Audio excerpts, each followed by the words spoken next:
বর্ণ বলবে ওই বর্ণের বর্গটাকে আমি লিখে নিলাম, চারটাকে লিখে নেওয়ার পর আমি অঘোষের প্রথমের সাথে ঘোষের প্রথম বর্ণ মিল করালাম, আর অঘোষের দ্বিতীয়ের সাথে ঘোষের দ্বিতীয় বর্ণ মিল করালাম। আমরা জানি প্রথমটা হবে অল্প প্রাণ, এটা অ মানে এটাও অ দিয়ে শুরু করব, এটাকে কি বলবো অল্প প্রাণ।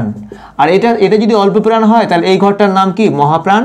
ঠিক আছে, এবার দেখো এটা হচ্ছে অঘোষের ঘর আর এটা হচ্ছে ঘোষের ঘর, তাহলে এই ঘোষ বর্ণটা কার সাথে এসে মিলেছে, অল্প প্রাণের সাথে এসে মিলেছে, অল্প প্রাণের লাইনে এসে মিলেছে দুজনে। গ ঘোষ বর্ণটি হচ্ছে অঘোষ অল্প প্রাণ বর্ণ, ঘোষ অল্প প্রাণ বর্ণ। ঠিক আছে, এবার যদি বললো খ কোন বর্ণ, তাহলে কি করে দেখব, খ আমি এইভাবে মিল করাবো, মিল করে নেওয়ার পর দেখলাম খটা কার ঘরে যাচ্ছে, মহাপ্রাণের ঘরে না অল্প প্রাণের ঘরে, মহাপ্রাণের ঘরে। তাই এটা হচ্ছে কি খটা কোথা থেকে আসছে, অঘোষের ঘর থেকে আসছে, অঘোষ, তখন এটা হয়ে যাবে কি অঘোষ মহাপ্রাণ।